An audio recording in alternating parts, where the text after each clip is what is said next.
आज अगर हम हुसैनियत को समझना चाहें और यजीदियत को समझना चाहें और अपने लिए राह अमल मुतय्यन करना चाहें कि ये हुसैनियत है और ये यजीदियत है, तो वो किरदार हम कैसे अपना सकते हैं? तो उसके लिए सबसे बेहतरीन जो चीज़ मैं पेश करना चाहूँगा वो ख़ुद सैयदना इमाम अली मुक़ाम रज़ी अल्लाह ताला अन्हो का अपना फरमान है। जब यजीद लाइन तख्त नशीन होता है तो उसके बाद वो वलीद बिन अकबा को ख़त लिखता है कि हुसैन को बुला के मेरी बैत के लिए मजबूर करें।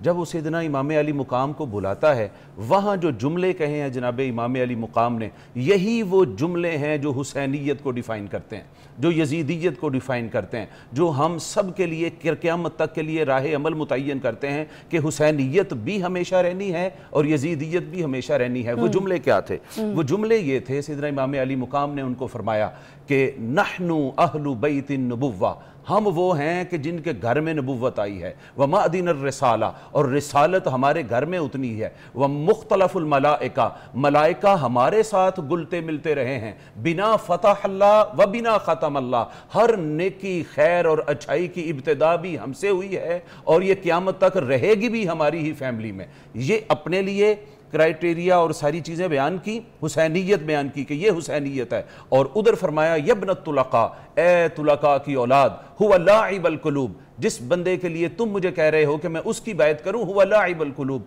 वो तो कुत्तों से खेलने वाला है, शारिबुल खमर, शराब का आदी है, कातिलुन नफ्सल मुहतरमा, वो बड़ी जय्यद बरगुज़ीदा हस्तियों का कातिल है, और नफ्सी ला युबा मिसली ला युबायु मिसलाहू। यहाँ आपने ये नहीं फरमाया कि हुसैन ला युबायु यजीद, कि हुसैन कभी यजीद की बैत नहीं करेगा, नहीं, फरमाया मिथली, जो मेरे जैसा होगा, क़यामत तक जो मेरे जैसा होगा, जिसमें ये एट्रीब्यूट्स और खवास पाए जाएंगे, ला युबायु मिसलाहू, वो कभी भी जिंदगी में उस जैसे की बैत नहीं करेगा। तो ये बात हमें समझ लेनी चाहिए कि हुसैन तो करबला तक थे मगर हुसैनियत क़यामत तक है। यजीद बदबख्त भी उस दौर तक था मगर यजीदियत भी सतीजा कार रहा है अजल से ता इमरोज, चराग मुस्तफ़वी से शरार बूलाबी। ये क़यामत तक के लिए दो रास्ते हैं और हम इंतखाब कर सकते हैं कि हम हुसैनी रास्ते पर चलेंगे या हम यजीदियत के साथ होंगे। तो देखें, आज के दौर में, आज से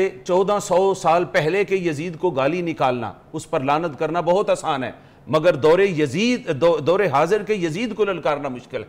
आज के दौर के भी तो यजीद हैं, ये वही यजीद हैं जिन्होंने आज उम्मत का अखलाक तबाह किया, किरदार तबाह किया, नौजवानों की जिंदगियां बर्बाद की, ईमान बर्बाद किए, वो भी तो यजीद हैं जो जुल्म का निजाम लेकर आए हैं। मैं आपके इसी सवाल को जरा आगे बढ़ाते हुए, मगर ये सवाल मैं आप सबसे जो है करना चाहूँगी कि प्लीज़, क्योंकि ये आम लोगों के दिमाग का सवाल नहीं है, शायद मेरे दिमाग में खलल में फंसा हुआ है, मैं आपसे इससे भी पूछना चाहती हूँ कि ये, क्योंकि मुझे लगता है इस सवाल से जो नौजवान नस्ल है वो जुड़ के इसका जवाब जो है बहुत हासिल कर सकेंगी, तो इसलिए I just want to know, अगर मेरे सवाल में कोई कोताही हो तो मैं पहले इसकी माफ़ी चाहती हूँ। मुझे ये बताइएगा कि जो करबला का वाक़या था जनाब, ठीक है, उसमें जितनी तकलीफ़ें थीं, जितने जुल्म थे, हम नहीं सुन सकते, हमसे बर्दाश्त नहीं होता। आप लोग तो साहिब इल्म हैं, आप लोगों ने सुना समझा, अपने ऊपर तारी की, आप लोग की जो ज़ात भी माशाल्लाह इतनी पाक और ख़ूबसूरत है कि आप लोग अपनी पूरी ज़िंदगी को उस पर लेके चल रहे हैं, ठीक है, मगर आप लोग की प्रैक्टिस भी माशाल्लाह बहुत, मगर हम जैसे लोग जिनकी प्रैक्टिसों में भी बहुत कमी है, हम लोग में बहुत कोताहियाँ हैं, हम नहीं सुन पाते वो वाक़या, हमारी रूंगटें खड़ी हो जाती है और हमें कुछ अजीब सिचुएशन हो जाती है। मैं ये जानना चाहती हूँ कि इतनी तकलीफ़, इतने दर्द, इतनी सितम, सब कुछ जो बर्दाश्त किए, वो खुदा था, वो खुदा है, खुदा सारी क़यामत ता क़यामत रहेगा। उस खुदा ने कहा कि भाई मैं तुम्हारे उतनी तकलीफ़ें दे सकता हूँ जितनी तू बर्दाश्त कर सकता है। फिर उस टाइम पे उनको उस तकलीफ़ों से क्यों गुजारा गया, तो वो खुदा ने वो चीज़ें रोकी क्यों नहीं। अब फ़लस्तीन का वाक़या आप ले लें, ये फ़लस्तीन के ऊपर इतना जुल्म, इतनी तकलीफ़ें, ये वीडियोज़, ये जो हम देखने को नहीं बर्दाश्त हो रही होती, तो मुझे ये बताइए, तुम्हारा अल्लाह है तो अल्लाह क्यों नहीं रोक लेता। देखें, अल्लाह रब्बुल इज़्ज़त ने एक दफ़ा एक सहाबी हुजूर के पास आके उन्होंने अर्ज़ की, या रसूल अल्लाह, मेरा माल भी जाता रहा और मेरी सेहत भी ख़राब हो रही है दिन ब दिन। हुजूर ने फरमाया, ला खैर अली अब्दिन ला यज़हबु मालहु वला यस्किमु जिस्महु, जिस बंदे को कभी माली नुकसान ना हो और सेहत का नुकसान ना हो, उसके लिए कोई खैर ही नहीं है।